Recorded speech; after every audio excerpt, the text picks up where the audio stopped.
नमस्कार। Icon steel प्रस्तुत build icon इस उपक्रम में आज हम हैं नासिक जिले के मालेगांव में और हमारे साथ है सुफियान खलील अहमद। नमस्ते। बहुत बहुत नमस्ते स्वागत सर। है आपका। आपसे मिलकर अच्छा लगा। जानना चाहेंगे आपके बारे में। सबसे पहले बताइए, आपने स्कूलिंग कौन से की, कौन सा कॉलेज था, या फिर इस लाइन में आने के लिए आपकी प्रेरणा क्या थी? सर इसमें है ना, जो मैं सबसे पहले तो जमूर हाई स्कूल में 12th किया। 12th के बाद मेरा ना डी फार्मेसी में टारगेट बन गया था कि मैं डी फार्मेसी में जाके मेडिकल लाइन में जाऊं। बट मेरे जो चाचा है ना, जमील इंजीनियर साहब, तो मेरे चाचा बोले कि वो राशिद अपना जो भाई है, तो भतीजा, यानी हम लोग भतीजे चाचा के, तो चाचा बोले कि वो इंजीनियरिंग फील्ड में जा रहे, तो तू भी उधर ही चले जा। तो चाचा के बोलने पे मैं वो उसमें इंटरेस्ट लिया हूँ सिविल में। तो फिर अपन मंसूरा कॉलेज को कैंसिल करके KBH पॉलीटेक्निक में एडमिशन लिए।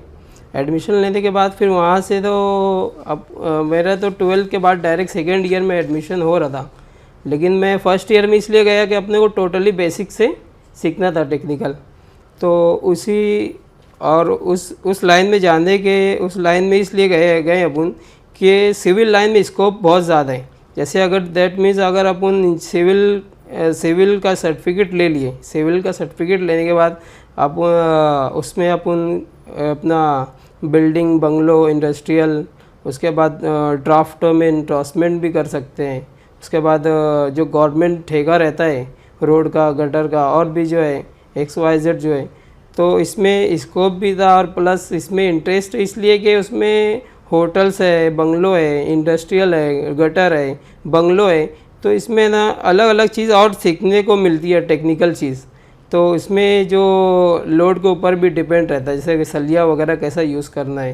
तो उसमें ऐसा है कि अपन इसलिए उसमें एडमिशन लिए कि इसमें अपने को कुछ अच्छा स्कोप मिले। जी, बहुत अच्छा। मतलब अच्छा विचार लेके, अच्छा सोच लेके आप इस लाइन में आए। आपने पहले फार्मेसी का ट्रेन पकड़ा था, लेकिन आप उतर गए और सिविल के ट्रेन पे चढ़ गए। जी, बहुत अच्छा। और अब मतलब बहुत सारा आपने उस पर रिसर्च भी किया है कि उसमें क्या क्या होता है। तो भाई शुरुआती का दौर जो रहता है वो स्ट्रगल वाला रहता है, बहुत मेहनत करनी पड़ती है, अड़चनें होती है। तो आपका स्ट्रगल कैसे स्टार्ट हुआ इस करियर में? स्ट्रगल मेरा इसलिए स्टार्ट तब से हुआ कि मैं 2016 में पास आउट हुआ। पास आउट के बाद मैं एक अपने आसिफ शहजाद आर्किटेक्ट सर हैं, जो कि आज मालेगांव में है, वो उनके पास ना मैं डॉक्यूमेंट, मेरे को ऑटोकेड का कुछ भी नहीं आता था। तो मेरे चाचा जो है ना बोले, तो अपने आसिफ शहजाद आर्किटेक्ट सर है ना, उनके पास मेरे को उन्होंने भेज दिए। मैं फिर उनके पास गया तो उन्होंने मेरे को माशाल्लाह डॉक्यूमेंट पूरा सिखाया। अच्छा, टेक्निकल क्या, वो रूम वगैरह कैसे एडजस्ट करते हैं, लोड कैसे डिपेंड होता है, कैसे कॉलम है, कैसे बीम, तो उसके हिसाब से उन्होंने पूरा प्लानिंग करके वो सर ने अपने को माशाल्लाह सिखाए। उसके बाद से फिर वो सर के पास ना मैं 12 साल है ना जो साइकिल पे आता था, जाता था। सर ने मेरे को माशाल्लाह नहीं तरक्की की राह पे उनका भी हाथ है। उनके बाद से फिर मैं कुछ उनके रो हाउस पे भी जाता था, उसके बाद अपार्टमेंट की साइड पे जाता था। उसके बाद फिर वहाँ से कुछ 2 साल जॉब किया।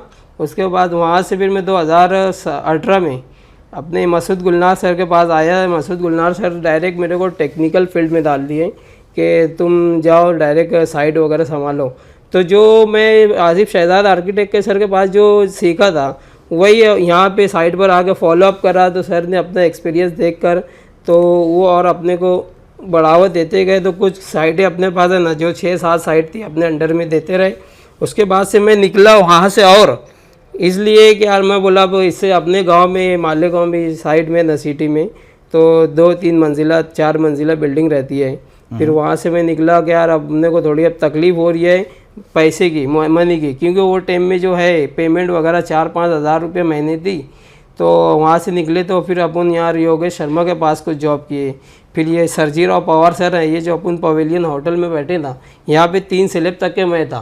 टर्फ का काम पीछे भी मेरे सर वहाँ से ऑफिस पे मार्किंग का दे देते थे, टर्फ का जाके मार्किंग वैसे करना, पार्टी हॉल पीछे बना है, पार्टी हॉल है, क्रिकेट ग्राउंड है, पवेलियन होटल है। ये पवेलियन होटल में यहाँ 3 स्लैब तक मैं था। तो यहाँ पर जो है ना टोटल मार्किंग इसकी कॉलम की पूरी 52 फुटिंग थी इसकी पूरी, टोटल 53 फुटिंग, सॉरी 53 फुटिंग थी। तो सर ने मेरे को ड्राइंग दे दिए।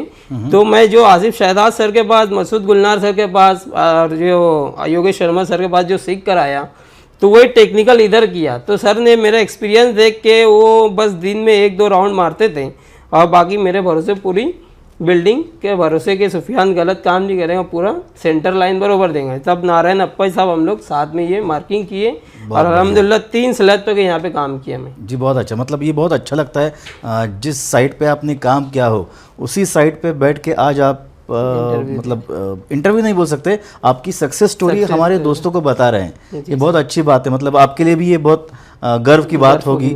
बहुत अच्छा। तब से लेके अभी तक आपने कितने सारे प्रोजेक्ट किए होंगे?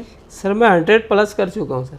100%, मतलब 100 नॉट आउट सेंचुरी मारी है आपने। सेंचुरी मारी जी बहुत बढ़िया। उसमें से सबसे उम्दा प्रोजेक्ट कौन सा था, मतलब सबसे यादगार जिसको बोल सकते हैं, अच्छी इनिंग मतलब? सबसे यादगार सर तो ये था, और अपने एक दीपक मोदी सर है ना जो अपने, तो उनका संकेत हाइट है, संकेत हाइट बिल्डिंग वैद्य हॉस्पिटल के पीछे। तो दीपक मोदी के सर के पास भी था मैं 2.5 साल। तो दीपक मोदी सर के पास संकेत हाइट 11th फ्लोर की बिल्डिंग है, 11th फ्लोर की बिल्डिंग है। वहाँ पे भी माशाल्लाह वो अच्छा खासा सीखने में आया। और सक्सेसफुल तो मेरे को पवेलियन होटल लगा, इसलिए कि मैं आज यहाँ पे बैठकर एकदम सक्सेसफुली अपना हो रहा हूँ कि नहीं, आज ये होटल में मैं बैठ के इसका यानी जो मेरे को जितनी यानी मैं जो भी 10-11 साल में जितना आपका जो भी अनुभव है आप यहाँ पे शेयर कर रहे हैं लोगों के साथ। ये हमारे लिए भी बहुत अच्छी बात है कि जिस जगह पे हम बैठे हैं उसकी नींव आपने रखी थी। ये बहुत अच्छी बात है हमारे लिए भी। जी बहुत बढ़िया। अगला एक सवाल मटेरियल के बारे में।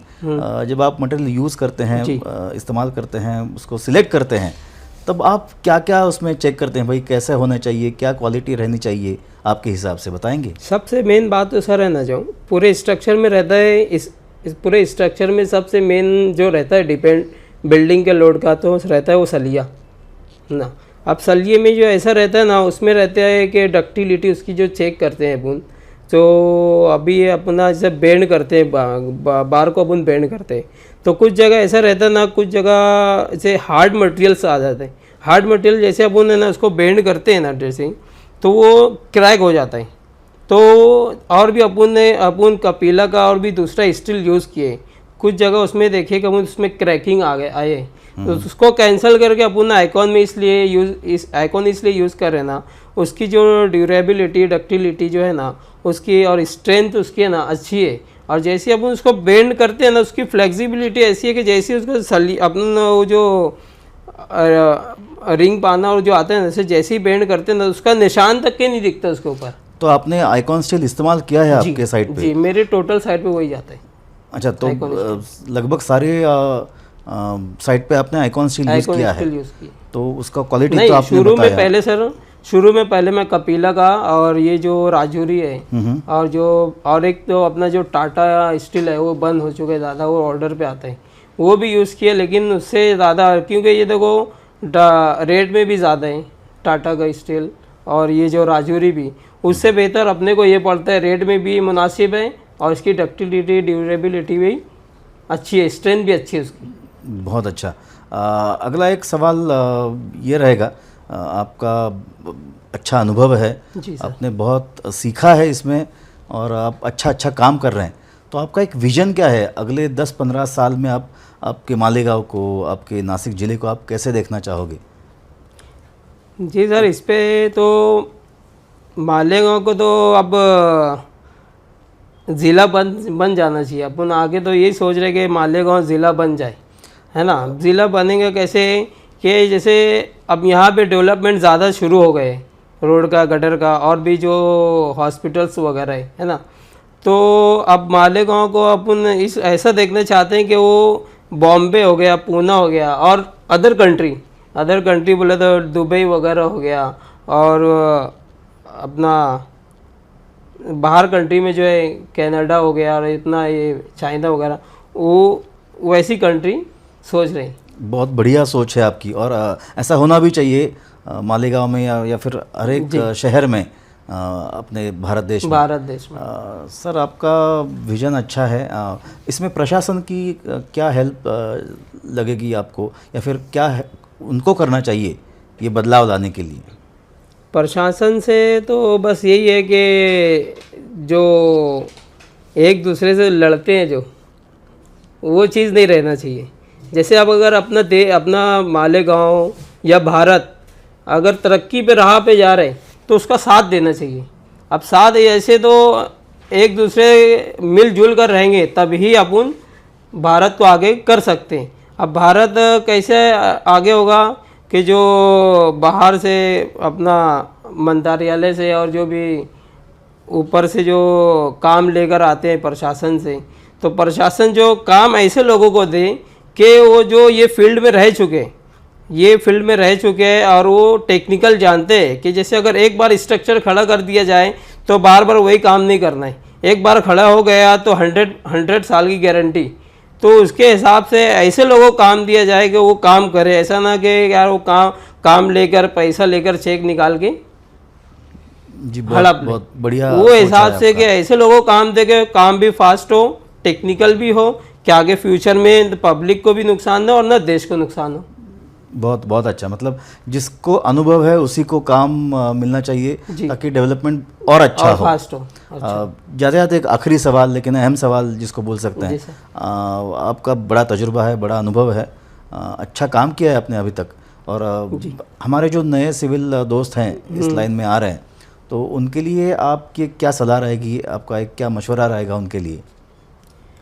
मशवरा तो मेरा उनके लिए ऐसा है कि पहले वो तो डायरेक्टली फील्ड में ना आए। जो तजुर्बेकार है, इंजीनियर्स है, आर्किटेक्ट है, और जो भी जिसमें भी इंटरेस्ट है वो लोगों, जैसे इंडस्ट्रियल में इंटरेस्ट है, जैसे बंगलों में हो गया, होटल्स वगैरह में हो, तो ऐसे इंजीनियर को, आर्किटेक्ट को पकड़े कि उनके साथ 5 साल रहकर भी उनके पास ने ऐसा तजुर्बा ले लेना कि उसके बाद फिर अपना ऐसे अगर फाइनेंशियल प्रॉब्लम ना हो, अपने पास फाइनेंशियल प्रॉब्लम अच्छी है तो खुद है ना जो प्रशासन से कॉन्ट्रैक्ट लेके वो काम कर सके। लेकिन ये जो सिविल फील्ड है, सिविल फील्ड से भागना नहीं है।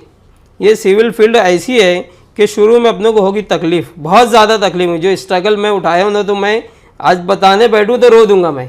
तो ये फील्ड छोड़ना नहीं है। ये फील्ड में ऐसी तकलीफ़ें, दिक्कतें आएंगी, लेकिन ये फील्ड ऐसी फील्ड है कि ये आगे चल के इंशाल्लाह अपने ही ज़रिए ये देश को आगे बढ़ा के, भारत को आगे बढ़ाकर वो देश अच्छा खासा, जैसे बाहर कंट्री कैसे दुबई हो गई, सऊदी हो गई और के चाइना हो गया, तो वैसे टेक्नोलॉजी में आगे बढ़ जाए। बहुत बढ़िया। मतलब लेकिन ये फील्ड से भागना नहीं है। जो भी आपकी इरादे है एकदम फौलादी होना चाहिए, मतलब फौलादी होना चाहिए एकदम बेस्ट हो कि यार यहाँ से अपने को भागना ही नहीं है। जैसे अदर कंट्री में लोग जाकर आज जैसे जॉब करते हैं, जॉब करने बाद जैसे परदेश जाके जॉब करते हैं, ऐसे मालेगांव, नासिक हो गया, बॉम्बे हो गया, जाके जॉब करते हैं। यही अगर चीज़ मालेगांव में कर लिए, जैसे अगर फाइनेंशियल प्रॉब्लम नहीं है तो यहाँ मालेगांव में रह के सीख लिया। और भी इंजीनियर्स है गांव में, आर्किटेक्ट भी है गांव में, ऐसे है कि वो बाहर जाकर भी लोग अपार्टमेंट्स वगैरह तामीर करते हैं। अब तामीर करते हैं तो वही लोग से एक्सपीरियंस लोग गांव में बाहर जाते हैं, अदर देश जाकर वो लोग टेक्निकल सीख कर आते हैं मालेगांव में। अब मालेगांव में आएंगे तो फिर वही रहता है जो इससे अच्छे कि गांव में सीखो और गांव में रह के गांव को ही सुधारो। बहुत मेरा कहना ये जाते जाते आप, मतलब आपका इतना अनुभव है तो एक छोटा सा शेर सुनाना चाहूँगा कि ना धूप का ना बारिश का है डर, ना धूप का ना बारिश का है डर, आप जैसे लोग बनाते हैं सपनों का घर। बहुत बढ़िया, बहुत अच्छा लगा आपसे मिलके।